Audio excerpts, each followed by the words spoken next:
What's up guys, welcome to your 89th Android tutorial for the new Boston, and in this tutorial we're going to build a simple browser, get that going.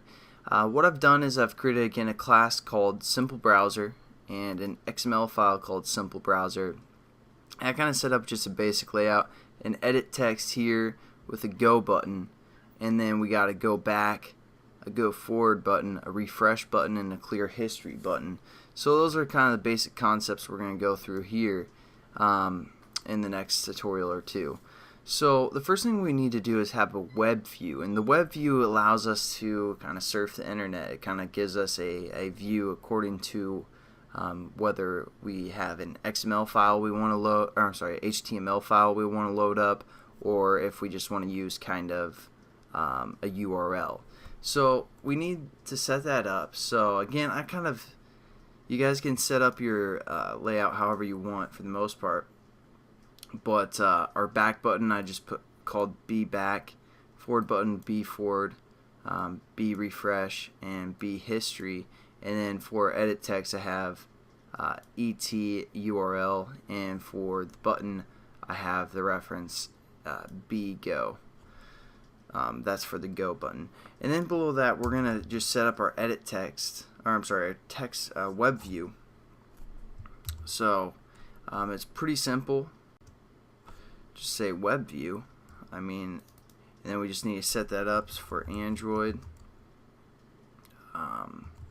Layout width is going to be equal to fill parent,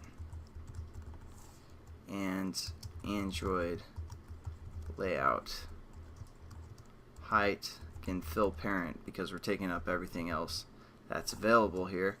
And then we're also, what's going on there, we're also going to give it an ID. So we're going to say at plus ID forward slash WebView browser or something like that. And we're pretty much good to go here with the tutorial. So as you can see, here's our web view. Actually, that's going to load up our website and such like that. So now let's go into the first thing we need to do is we need to go into the manifest and give us the permission to use the internet. So we're going to go into the manifest, go to permissions, add a permission, uses permissions, and then over here we're going to search for one called internet right here. So that'll allow us to kind of use the internet, pretty obvious there, and we're just going to save it. And then we have our wake lock, internet, and set wallpaper so far are permissions for this activity. Now what we need to do is we need to go into the Java code, and we're going to set up that reference as always. So we're going to just say web view our browser, our brow, something like that. And again, we're just going to say find web view here, find view by ID, and then we're just going to say r.id.our browser. Wasn't it our browser?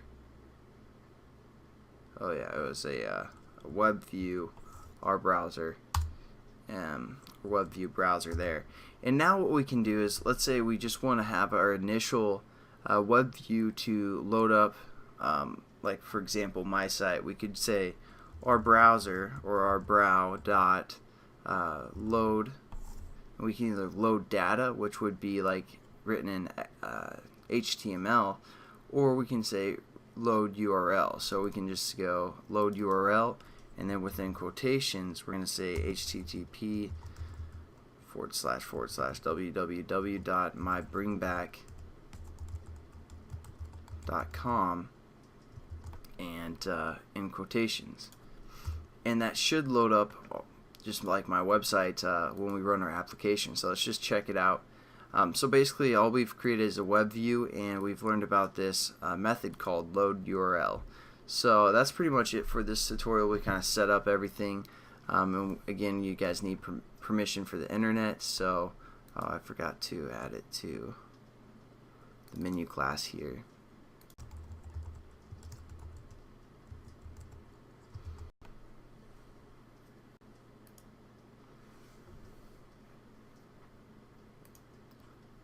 Alright.